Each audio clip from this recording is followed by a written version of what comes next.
नमस्कार साथियों। ईश्वर की खोज बाहर नहीं अपने भीतर की शांति में है।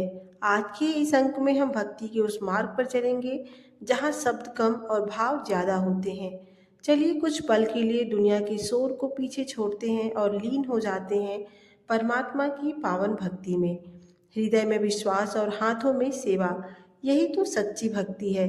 स्वागत है आपका भक्ति के एक ऐसे सफर में जहाँ हर सांस में नाम सुमिरन है और हर धड़कन में सुकून। आइए आज साथ मिलकर प्रभु के चरणों में अपनी उपस्थिति दर्ज कराएं। भक्ति और मानसिक शांति। आज के तनावपूर्ण जीवन में केवल पूजा नहीं बल्कि एक मेंटल थेरेपी है। भगवान छप्पन भोग से नहीं बल्कि सच्चे मन के भाव से प्रसन्न होते हैं। जहाँ हम सब कुछ ईश्वर पर छोड़ देते हैं तो हमारा तनाव अपने आप खत्म हो जाता है। यही भक्ति की शक्ति है। अपने कर्तव्यों को पूरी ईमानदारी से निभाना भी ईश्वर की सबसे बड़ी सेवा है। सच्ची भक्ति क्या है?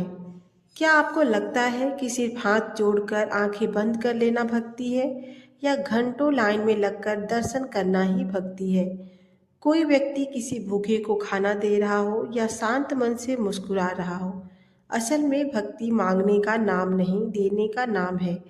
खुद को उस परमात्मा के चरणों में सौंप देने का नाम है। भक्ति का अर्थ मंदिर की चार दीवारी में कैद नहीं है। जब आप किसी का दुख देखकर तड़प उठते हैं तो वह भक्ति है। जब आप विपरीत परिस्थितियों में भी मुस्कुरा कर कहते हैं जो उसकी मर्जी, वो वह भक्ति है। ईश्वर को आपकी मिठाइयाँ या दान पुण्य नहीं चाहिए, उन्हें चाहिए तो बस आपका एक छोटा सा सच्चा भाव, क्योंकि जहाँ प्रेम है वहीं परमात्मा है। भक्ति भय नहीं, भरोसा है। हम सब ने बचपन से एक शब्द सुना है, भक्ति।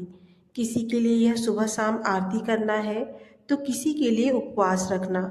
लेकिन क्या आपने कभी सोचा है कि अनंत ब्रह्मांड को चलाने वाली शक्ति क्या वाकई हमारे दिखावे से प्रभावित होगी?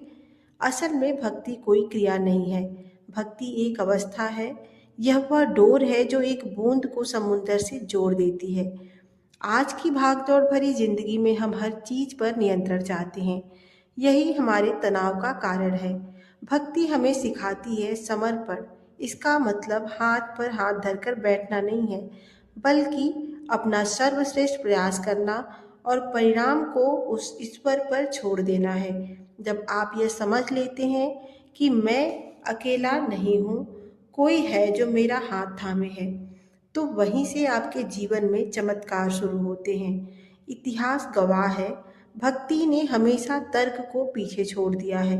मीरा के लिए जहर का प्याला अमृत बन गया क्योंकि उनका भाव अडिग था। हनुमान जी ने कभी यह नहीं पूछा कैसे होगा, उन्होंने बस राम का नाम लिया और समंदर लांघ गए। इन कहानियों का सार यह नहीं है कि चमत्कार हुए, बल्कि यह है कि जब प्रेम की पराकाष्ठा होती है तो प्रकृति को भी झुकना पड़ता है।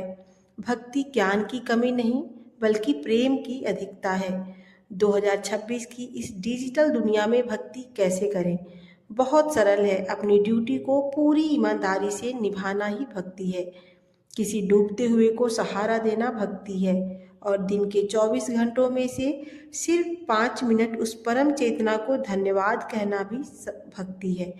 ईश्वर मूर्तियों में तो है ही, पर वह उन आँखों में भी है जो दूसरों के लिए करुणा से भरी है। अगर आप डर कर पूजा कर रहे हैं तो वह सौदा है। अगर आप प्रेम में डूब कर पुकार रहे हैं तो वही असली प्रार्थना है। तो आज से मांगना बंद कीजिए और केवल प्रेम करना शुरू कीजिए, क्योंकि जिसे परमात्मा मिल गया उसे फिर और कुछ मांगने की जरूरत नहीं रहती। सच्ची भक्ति का मार्ग हृदय से होकर गुजरता है। तो साथियों, ये थी सच्ची भक्ति का मतलब। उम्मीद करती हूँ आपको ये वीडियो अच्छी लगी होगी। इसे अपने प्रियजनों के साथ शेयर करें और कमेंट में जय श्री हरि विष्णु जरूर लिखें। मिलते हैं अगली वीडियो में, तब तक के लिए राधे राधे।